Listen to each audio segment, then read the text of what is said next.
या सगळ्या घडामोडीनंतर आता अभिजित दिपके माध्यमांशी बोलतायत, थेट ऐकूया। अभी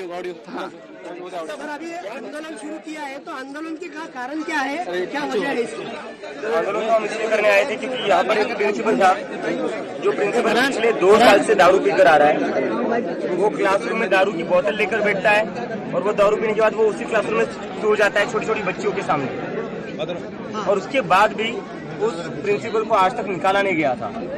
यहाँ के गाँव वालों ने अभी तक 5 बार कंप्लेन की थी, ऑफिशियल रिटर्न कंप्लेन की थी 5 बार। उसके बाद भी यहाँ के जो शिक्षण अधिकारी है उन्होंने उन पर कोई कार्रवाई नहीं करी थी, उस प्रिंसिपल को निकाला नहीं गया था।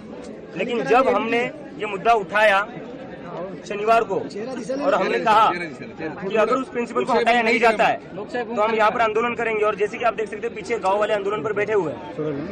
आज सुबह उस प्रिंसिपल को हटाया गया और ये कह रहे कि हमने तुरंत एक्शन ले लिया। 2 साल तक सो रहे थे आप लोग। शिक्षण अधिकारी जो है, मैं उनसे पूछना चाहता हूँ, अगर उनके बच्चियों के सामने कोई इंसान दारू पीकर सोता क्लासरूम में, कोई प्रिंसिपल दारू पीकर सोता क्लासरूम में, उनके बच्चों के सामने दारू पीता, दारू की बोतल क्लासरूम में लेकर आता, तो ऐसे ही चुप रहते ये 2 साल तक। ये जितने भी ऑफिशियल्स है एजुकेशन डिपार्टमेंट में काम करने वाले, ये अपने बच्चे तो प्राइवेट स्कूल में भेज देते हैं, बड़े बड़े प्राइवेट स्कूल्स में। स्कूल की ऐसी अवस्था, एक सेकेंड, ये अपने बच्चे तो प्राइवेट स्कूल्स में भेज देते हैं, और जो इनकी जिम्मेदारी है सरकारी स्कूल ठीक करना, उस पर काम नहीं करते। क्यों? क्योंकि इनके अपने बच्चे प्राइवेट स्कूल्स में है।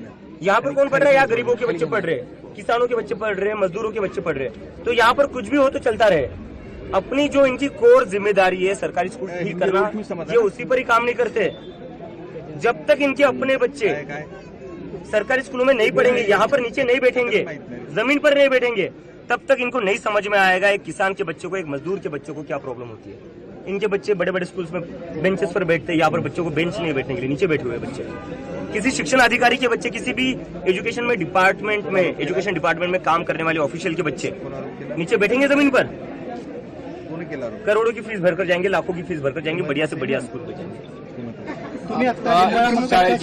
पाहणी करताना जे आहे ते नाराजी व्यक्त केलेली आहे बेंच नसल्यामुळे, त्यांना काय अल्टिमेट दिला का बेंच संदर्भामध्ये? काय नेमकं मी केंद्र प्रमुख जे आहे त्यांना रिक्वेस्ट केली की बेंचचं जे आहे ते तुम्ही करून द्या, कारण की मुलं खाली नाही बसली पाहिजे। का मुलं खाली बसली पाहिजे? प्रिन्सिपलनी स्वतःसाठी कुशनची खुर्ची लावलेली आहे मोठी। जो पिदाडा प्रिन्सिपल आहे त्यांनी 10-12 हजाराची खुर्ची तर स्वतःसाठीच लावलेली आहे। मुलांनी खाली बसायचं आणि प्रिन्सिपल आपले शौक पूर्ण करतोय दारू पिऊन त्या कुशनच्या खुर्चीवर बसायचं। आणि जे शिक्षण अधिकारी जितके आहेत त्यांचे मुलं ज्या बेंचेसवर बसतात त्याच बेंचेसवर हे गाववाल्यांची मुलं बसले पाहिजे, त्याच क्वालिटीचे बेंचेस पाहिजे। तुमचं आंदोलन कधी बंद होणार आहे? आमचं आंदोलन जोपर्यंत आम्हाला लिखितमध्ये येत नाही। काय काय मागण्या आहेत? मागण्या सध्या एक मागणी तो पूर्ण झाली आहे, प्रिन्सिपलला निलंबित करण्यात आलेले आहे, पण गावकऱ्यांची मागणी ही आहे की इथे 4 टीचर्स असले पाहिजे। तर जोपर्यंत आता माझं बोलणं झालेलं ते म्हणलेले की एक टीचर तर लगेच अपॉइंट करतो, अजून एक तर 3 झालेले, पण मी त्यांना म्हणलेले टोटल 4 पाहिजे।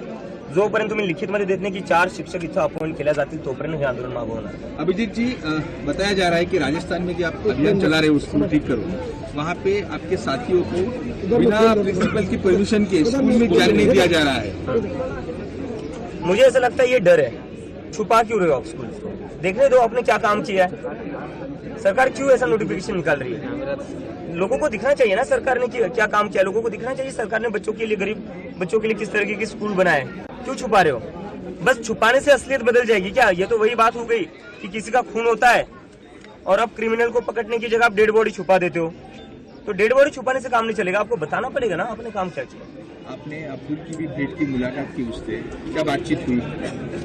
अब्दुल से कल मेरी बात हुई। अब्दुल के पिता की हत्या की गई थी बीजेपी के लोगों द्वारा, जो पकड़े गए अरेस्ट लोग हुए उसमें बीजेपी के मेंबर्स। अब्दुल जंतर मंतर पर था हमारे साथ, जंतर मंतर पर काफी काम किया, और जब हमने ये स्कूल ठीक करो आंदोलन की शुरुआत की तब अब्दुल अपने गांव चला गया बंगाल में, और तब से वो लगा हुआ था स्कूल इंस्पेक्शन करने में। जैसा अभी मैं ये स्कूल देखने आया हूँ, वैसे अब्दुल भी अपने गांव का स्कूल देखने गया था। तभी उसी दौरान कुछ लोगों ने उसको वहां पर उसके साथ मारपीट करने की कोशिश की, तो अब्दुल के जो पिता है वो उसको बचाने आए।